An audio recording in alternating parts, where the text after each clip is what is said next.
તો ગોરખનાથનું એ ભજન છે. ગોરખનાથ ભજનમાં શું કહે છે? એ સંસાર કાગળ કી પુતલી, એ સંસાર કાગળ કી પુતલી. સંસાર એટલે આપણે બધા. આ સંસાર છે કાગળની પૂતળી જેવું છે. બુંદ લગે ગલ જાવોગે, બુંદ લગે ગલ જાવોગે. કાગળ પર પાણી પડે શું થઈ જાય? ગળી જાય. આપણી જિંદગી પણ કાગળ જેવી છે. જરા બુંદ લાગે કાળનો એટલે આપણી જિંદગી ગળી જાય, પલળી જાય. ये संसार बागर का कांटा, ये संसार बागर का कांटा. बागर એટલે આપણે અત્યારે બીજો કોઈ શબ્દ નથી આવતો એટલે બોરડી કહી દઈએ. બોરડી, બોરડી. ये संसार बागर का कांटा, आग लगे जल जावोगे. આ સંસાર કેવો છે? બોરડીના કાંટા જેવો. સુકાઈ ગયેલા કાંટા હોય બોરડીના. અગર તો બાવળના સુકાઈ ગયેલા કાંટા રહેલા હોય, આગ લાગે એટલે કાંટા ભડ ભડ ભડ કરતા ને બળી જાય. આપણી જિંદગી પણ આવી જ છે. એ સંસાર હાટકા મેલા, એ સંસાર હાટકા મેલા, શામ પડે બિછડ જાવોગે. આ સંસાર કેવો છે? બજાર. બજાર ભરાય ને, અમુક શહેરોમાં ભરાતી હોય, અમુક એરિયાઓમાં ભરાતી હોય બજાર. કોઈ બુધવારે, કોઈક ઠેકાણે બુધવારે બજાર ભરાય, કોઈ ઠેકાણે શનિવારે બજાર ભરાય. અમે એક બજાર માણી ઝારખંડમાં. અમે વિહાર કરતાં કરતાં અને વનક્ષેત્રમાંથી પસાર થતા હતા, જ્યાં વન જ હોય, જંગલ જ હોય. તો ત્યાં કને જૈનોની તો વસ્તી બિલકુલ નહીં, ઉપાશ્રય સ્થાનક જેવું કાંઈ નહીં. તો ચાલતા ચાલતા ચાલતા વન ખાતાના જે ડાક બંગલા હોય ત્યાં અમે પહોંચ્યા. એકદમ પહાડી ઇલાકામાં, જ્યાં ચારે બાજુ પહાડ પહાડ પહાડ હોય. અમને ઉતારો મળી ગયો. હવે જંગલ ખાતાના ડાક બંગલા કેવા હોય? ઘર જ્યાં આપણા સાફ રહેતા નથી, આ તો કોકના હાથમાં હોય. 15 દિવસે સાફ થાય માંડ, મહિને 2-4 મહિને માંડ સાફ થાય. ત્યાં અમે આવ્યા. સવારનો પહોર. તો ધીરે ધીરે લોકો આવવા લાગ્યા. કોઈ વસ્તી નહીં બિલકુલ ત્યાં, પણ લોકો આવવા લાગ્યા. અને પેલા પ્લાસ્ટિકના હોય ને, શું કહેવાય, સણિયા, સણિયા, એના મંડપ બાંધવા લાગ્યા. થોડા નાના નાના નાના નાના નાના નાના. એટલે અમે પૂછ્યું કે આ બધું શું છે? વસ્તી તો બિલકુલ દેખાતી નથી, જંગલે જંગલ છે. તો એક ભાઈએ કીધું, મારા સ્ત્રી, આજે બજાર ભરાશે અહીંયા. એટલે હમણાં એ બધા લોકો નાની નાની દુકાનો બનાવે છે. દુકાન એટલે શું? બીજું કાંઈ નહીં. તાલપત્રી હોય ઉપર ને 2-4 લાકડીઓ ખોલી રાખે. જંગલમાં પછી કેવા હોય સાધનો?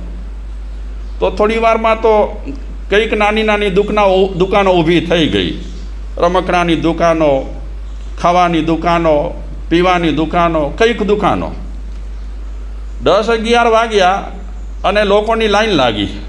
જ્યાં વસ્તી બિલકુલ ન હતી. પહાડી ઇલાકોમાંથી કંઈક લોકો આવવા લાગ્યા. અને પહાડી ઇલાકાઓમાં વાહન બાન થોડા હોય.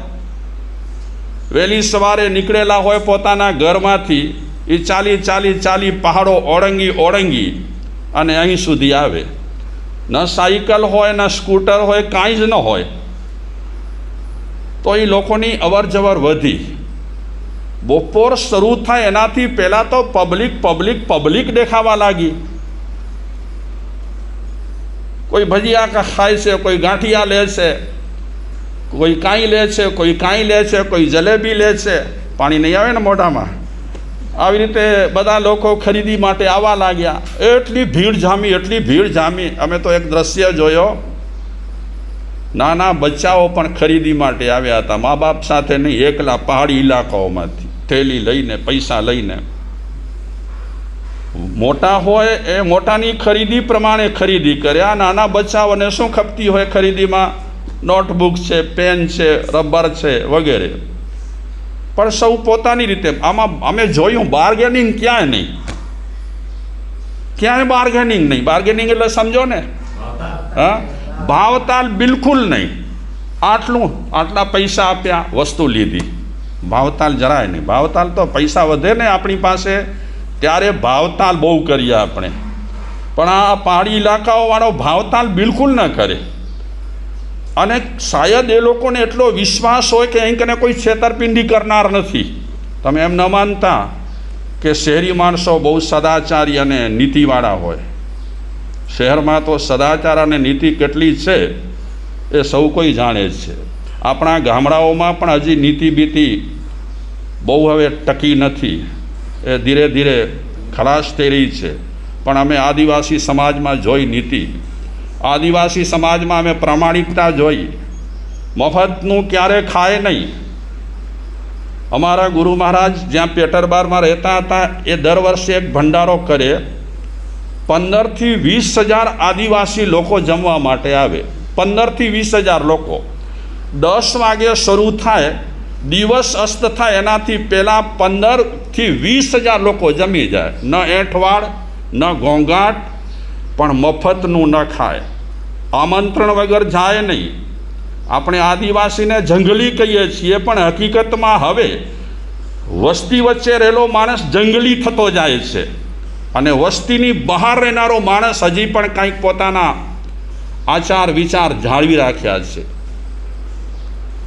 આપણે ત્યાં જમણવાર હોય ને મોટા મોટા, તો એંઠવાડ એટલી, ગંદવાડ એટલી, વાત ન પૂછો. તમે તો બધા તપસ્વી છો એટલે એઠું તો મૂકો જ નહીં. હા, અને થાળી ધોઈને પણ તમે પીતા હશો. થાળી નહીં, પાણી.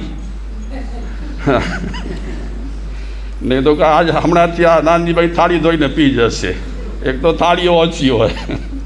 હા, તો તમે તો બધા સમજદાર છો, જ્ઞાની છો, તમારી વાત શું કરીએ, બહુ જ સમજદાર છો. પણ આદિવાસીનું અમે પ્રવચનો પણ આપ્યા હિન્દીમાં આદિવાસીઓ લોકો વચ્ચે, પણ જબરદસ્ત. અમને તો એમ લાગ્યું કે જંગલી લોકો આ નથી, પણ જે લોકો જેને જંગલી કહે છે એ જ લોકો જંગલી રહેલા છે. મૂળ મુદ્દા પર આવી જાઓ. શું કહે છે ગોરખનાથ ભજનમાં? એ સંસાર હાટકા મેલા. મેળો જામ્યો, પણ ડરથી સાંજે અમે જોયું તો બધા વિખરાવા લાગ્યા. મંડપ બધા છૂટવા લાગ્યા, અને 5 વાગ્યા 9 વાગ્યા બધું વિખરાઈ ગયું. 5 વાગ્યા પછી બહાર નીકળ્યા તો સુમસામ.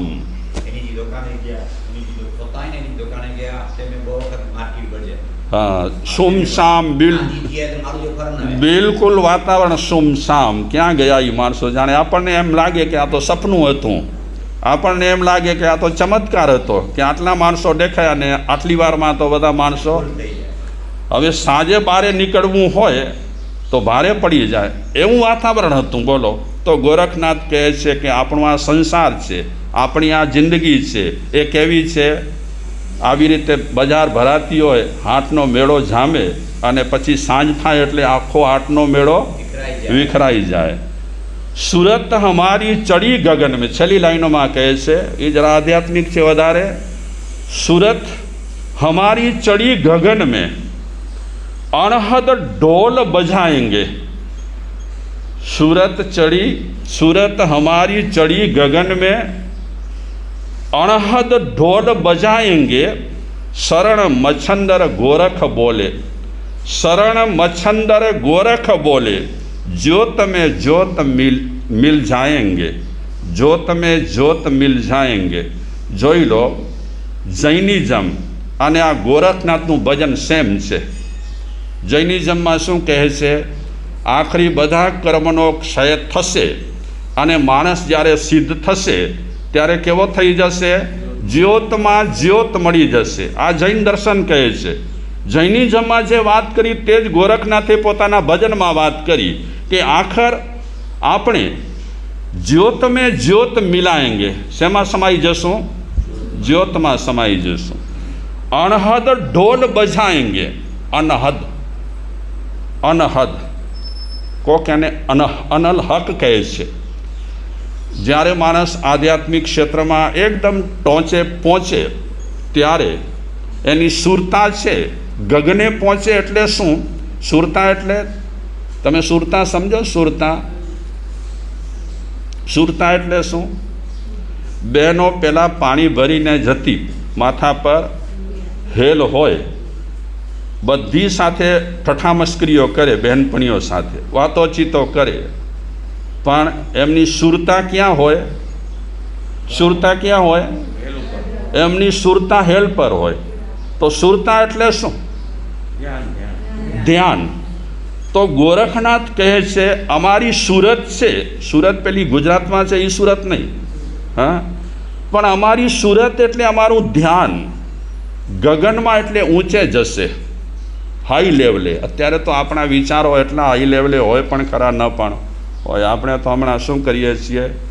થોડી ધર્મની રમત રમીએ છીએ. લેવલ બેવલ તો કેટલો હશે એ સૌનો માયલો જાણતો હશે. અને લેવલવાળા બધા કંઈ હોતા નથી. કરોડોમાં એકાદ બે વ્યક્તિને આપણે કદાચ એવા હાઈ લેવલવાળા માની શકીએ. બાકી તો વ્યવહારમાં જે રીતે થતું હોય. અત્યારે પણ આપણે જૈન સમાજમાં શું કરી રહ્યા છીએ? થોડા જાપ જપો, થોડી માળાઓ ગણી લો, એકાદ બે સામાયિક કરી લો, થોડી થાય તો પ્રભાવના કરી લો, 5-50 રૂપિયાની, થઈ ગયું કામ પૂરું. જૈનમ જયતી શાસનમ. બીજું શું થાય છે?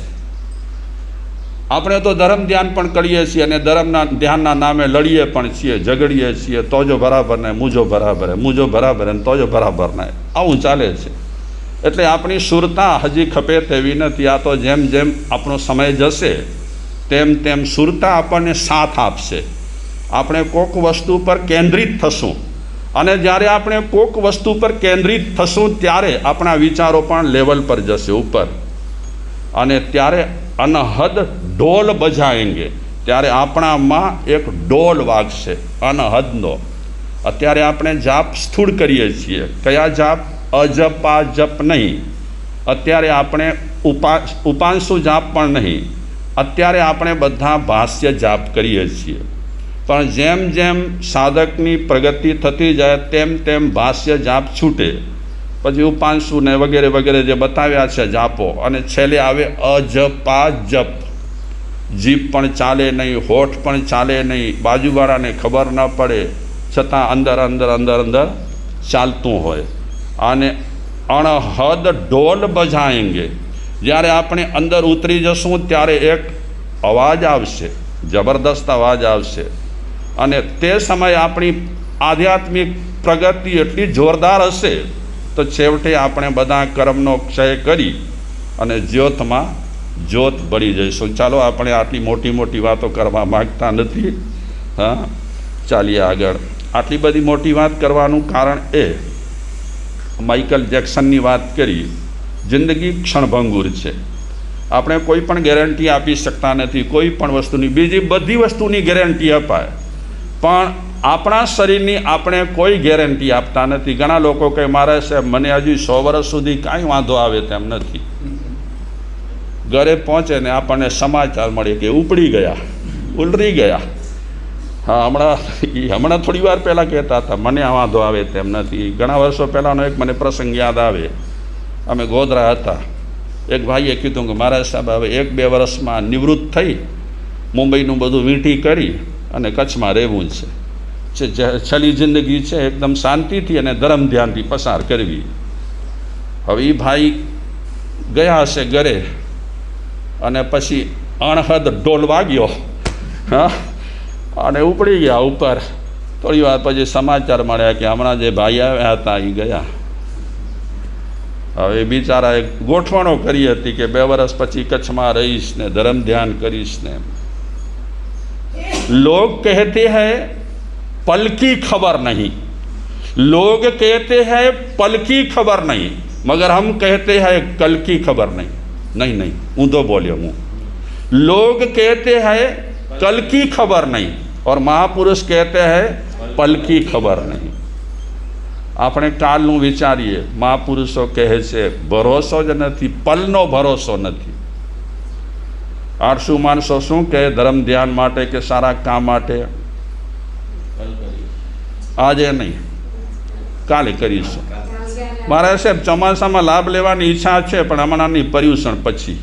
ભલે પર્યુષણ પછી લેજો. પણ આ તો 4 મહિના છે, ભવોના ભવ પસાર થઈ ગયા છે, તો 4 મહિના પસાર થતાં કેટલા સમય લાગશે? આ મારા સાહેબ આપણા છે કે નહીં ને મારા સાહેબ બરાબર વ્યાખ્યાન આપે છે કે નહીં, આ બધું તમે તોડવા જાઓ, જોખવા જાઓ ત્યાં સુધીમાં તો ચોમાસો પૂરો. અરે મારા સાહેબ ચોમાસે મેં લાભ કે નહીં જોતે ગચ મન વો, પણ મન કી મન મેં રહી ગઈ. બાપા જિંદગીનો કાંઈ ભરોસો નથી. તો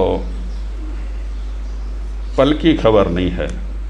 आज करे सो कल कर, कल करे सो परसों, जल्दी जल्दी क्यों करे अभी जीना है बरसों. हाँ, હજી તો કેટલા વર્ષ કાઢવા છે આપણને. હા, 160 વર્ષ તો હું જીવાનો છું.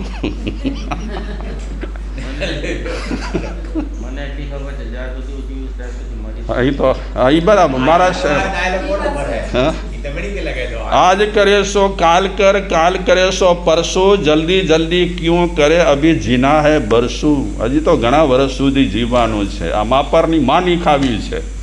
પણ મહાપુરુષો કહે છે કલ કરે સો આજ કર, आज करे सो अब, दो काला बीच काल आएगा फिर करेगा कब. સમયસર જિંદગીમાં જાગૃત રહી કરી અને કાંઈક કરવા જેવું છે તો ચાલીએ આપણે સાગર દત્ત પાસે. કયા ગામમાં ચાલીશું? હા, કાકંડીમાં. હજી તમે મને લાગે છે કાકંડીમાં બેઠા છો. શાંતિલાલભાઈ, હા, કયો ક્ષેત્ર કયો છે? મહાવિદ્ય ક્ષેત્રમાં પુષ્કલાવતી ખંડમાં આપણે ચાલીએ. ગામનું નામ શું છે? પુંદરીકીણી. આ નગરીમાં આપણે ચાલીએ. આપણે તો રોજ સિમંદર સ્વામીને પ્રાર્થના કરીએ છીએ, કહીએ હું મહાવિદ્ય આવીશ, જયવંતા જીનવર કહીએ હું મહાવિદ્ય આવીશ. ઓર ચંદ્રને આપણે ખબર આપીએ છીએ કે યાર મેસેજ તો પહોંચાડ સિમંદર સ્વામીને. ભરત ક્ષેત્રનો, હા, ભરત ક્ષેત્રનો માનવી બોલો ને તમે. હા, નિત ઉઠી કરે રે પ્રણામ સિમંદર સ્વામી કહીએ. હે, તો આપણે પ્રાર્થના કરીએ છીએ. અને આ સાગરદત્ત અત્યારે મહાવિદ્ય ક્ષેત્રમાં છે. અને આપણે કાલે વાત કરી કે ઝરૂખામાં બેઠા હતા. આમ તો પત્નીઓ સાથે બેઠા હતા, એની રાણીઓ ઘણી હતી. અને ઝરૂખામાં બેઠે બેઠે આકાશ તરફ નજર ગઈ. આકાશ તરફ નજર જતાં સંધ્યાનો ટાઈમ હતો અને વાદળોમાં ફેરફાર થતા હતા, કલર બદલતા હતા. વાદળા આકાર ધારણ કરતા હતા. થોડી વારમાં આકાર ચાલ્યો જતો હતો. આ જોતાં જોતાં એ સાગરદત્ત વિચારે છે કે આપણું જીવન પણ આ સંધ્યાના રંગ જેવું રહેલું છે. થોડી વાર થાય અને થોડી વાર પછી કાંઈ ન હોય. બસ એ ચિંતનમાં ઉતરી ગયા. આવા લોકોના માનસ તૈયાર પડ્યા હોય. કોઈક નિમિત્ત મળે, બિસ્તરા પોટલા ઉપાડીને થાય રવાના, સીધી ટ્રેન પકડે, બહુ તૈયાર હોય.